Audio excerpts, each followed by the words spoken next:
Picture this. You're gearing up to declutter or thinking of selling your home, a place where every corner holds memories and every shelf carries a piece of your history. But here's a reality check. So, those personal keepsakes and collections that mean the world to you, potential buyers are searching for a blank canvas. They want to paint their own stories, guys, not a gallery of yours. So, as you prepare to put that for sale sign up, remember, clearing out your personal items isn't about diminishing your journey. It's about paving the way for new beginnings. It's time to declutter, folks. Not with a sense of loss, but as a crucial step towards the next chapter of your life, right? So, tackling the clutter in your home, I know it can seem like a massive challenge. You're faced with sorting through years, maybe even decades of items and memories. It's a long time. Contemplating a move, and it is overwhelming even to know where to start. So, this video aims to ease that burden, right? And I'm going to offer you some straightforward tips for decluttering that tackles both the emotional and the practical sides of the process. So, by the end, you will see decluttering as a doable task and it's handleable, right? Hey, I'm Carol. If you watched my videos before, you know that I have a career in real estate and I've sold many properties and I've guided numerous homeowners through the prep work of selling their homes, which often includes decluttering. So, through this, I've gathered a wealth of tips on making this process manageable, recognizing, guys, that it can be both an emotional and a logistical challenge or nightmare at times. So today I'm here to share those tips with you, ensuring that you'll feel ready to begin decluttering your home by the end of this video. And I will probably want to also. So the advice I'm sharing isn't only for those who are moving soon, right? It applies to whether you're thinking about moving shortly or years down the line, right? Or even if you're just going through a significant life change. So the initial step is creating a plan and a timeline. So it's not vital to delay decluttering until the last minute. No, as can become emotionally and financially overwhelming, right? You want to get right to it. So whether your move is immediate or kind of far off, you want to start planning that now. So it's a hard truth to face that what's precious to us may not hold the same value for others. So this realization hits harder for those above, maybe age 60, which I'm very close, who might have had disputes over family heirlooms in the past, right?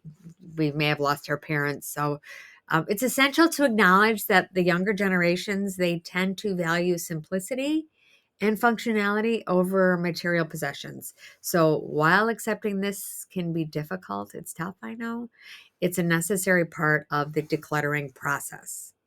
So let me just add this, you're finding value in our deep dive today, what's going on right now, imagine what more you could gain by staying connected. So take a moment right now and hit that like button, subscribe to the channel, and share this video with anyone who's navigating the ever-evolving real estate market or just wants to stay informed. So your support helps bring us more insights directly to you. So if you subscribe, comment that you subscribe. Say I've subscribed, and I'll give you a personal shout out. So back to what I'm talking about here. So an interesting point, and this basically resonates with a lot of people when they're starting the process of decluttering or moving, right? So the core of this idea is that excuse me, everyone accumulates their own belongings that reflect their personal tastes, needs, and their life stages. So as a result, what is valuable or sentimental to one person might not hold the same significance to someone else. So even within the same family. Why? Because we're all different. So here's why the notion of no one wants your stuff is both a challenge and an opportunity when decluttering, right? It's tough to say, but no one wants your stuff. People's preferences in home decor, the technology, and fashion, they do change over time. So what was in style or considered a must-have item a decade ago might not appeal to the current generation. So younger family members or friends may prefer, oh, let's say a different aesthetic or simply have no use for certain types of items. It's not their thing, right? If it's not their thing, they're not going to like it. So many people are trying to declutter their own space, and they, or they live basically in smaller, more manageable homes, right? So they may not have room to take on more items, regardless of their sentimental value or the utility. Like, well, it's a great piece of blah, blah, blah. But there has been a cultural shift, should we say, towards minimalism and owning fewer but more meaningful possessions, right? So I want to say it's a philosophy that it basically encourages people to keep only what they truly need or love, right? What brings them joy. So that would make them less inclined to accept additional items. No one wants your stuff.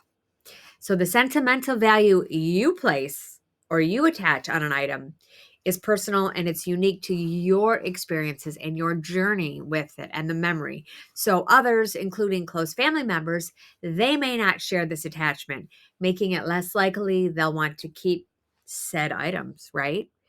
Because it was your journey. So let me say modern consumers often value convenience, leading to a preference for new, easily replaceable items over older, potentially more durable ones, right? Because this is evident in the trend, right, towards the fast fashion and disposable goods, right? So it contrasts with the idea of keeping and cherishing items for decades. Plus, people's tastes change and they want new, different things. So they're also increasingly aware of like the environmental impact and their consumption habits, because people that value that, especially the younger generation, right? So some might choose not to acquire more items to reduce waste, preferring, instead to reuse what they have or opt for environmental friendly alternatives, should I say. So I'll say it again. Basically, no one wants your stuff. So I'm sorry I have to say that. It is a tough pill to swallow. I know it's painful to think that that dining room table that you willed to your offspring will bring them as much joy as you had with it. It probably won't. They more than likely will not have space for it in their home, or they won't be able to maintain it like you did, or their children, it's not going to be functional for them. So, understanding these reasons can help you approach decluttering with a more practical mindset, right? It's an opportunity to critically assess what's truly important to keep, what can be let go of, and how to do so in a way that respects your memories while acknowledging that others may not find the same value in your belongings. So, this realization, it can be freeing.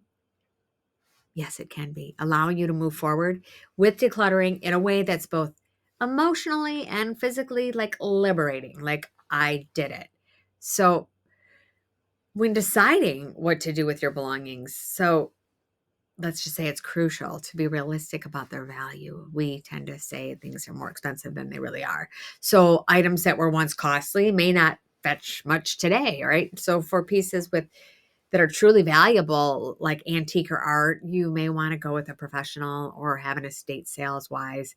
For the most part, however, the focus should be on simplifying the process of letting go, whether that means selling, donating, or pitching stuff, right? It's tough, but you got to say that. You got to do it. So, in preparing for a move, sort through your belongings into 4 categories: keep, sell, donate, trash. So, this systematic approach not only helps with decluttering, but also with packing. So, selling items might seem appealing, but often sometimes it's more trouble than it's worth, right? So they're listing, you can list items for free on platforms like Facebook Marketplace. They can speed up the process, ensuring they're quickly rehomed. You just want to get them out, doorstep pickup. I do prefer Facebook Marketplace as opposed to some other sites, like there's Craigslist, but I feel that Facebook Marketplace is a bit more vetted, should I say, because a profile is attached to the seller. They're kind of like legit, who's like behind the veil. So, for those finding it hard to sell or donate items, services that exist like to come remove your belongings, sometimes for a fee, two hunks hauling junk, right? That could also be tax deductible. So these options are worth considering for their convenience and the potential to aid those in need, right? You could also have a living estate sale. So it is a thing. A client of mine had one when she sold her home, her and her husband's home here in Michigan, and was moving to Florida full time. That was kind of fun. I went, checked it out. Like, nobody died. They were just getting rid of their stuff here. So finally, accepting that some items must be discarded is part of the decluttering process. So services like Bagster, which you can find at Home Depot or Lowe's, and you can purchase these large bags slash easy to use like dumpster. I'm sure you've seen them on driveways, at the end of driveways. You can fill it, leave it on your driveway for pickup. For a fee, the trucks come, they can pick the whole thing up, take it with them. You can hire help through a company called TaskRabbit, where someone can come over and alleviate your burden, ensuring that the items deemed trash find new purpose or are responsibly disposed of, or maybe they'll want your stuff and they'll take it off your hands. You don't know, right? So by following these strategies, and yes, I would say follow the strategies, because not only will you make a significant headway in decluttering your home, but you will also feel the freedom that comes with a more organized space. So remember, the aim is to clear both your physical and your mental clutter, right? So if you found these tips helpful, don't forget to like, subscribe, and share your decluttering experiences in the comments below. I personally respond to every comment. And so I hope you found this valuable, and we will see you next time on my channel. Have a great evening.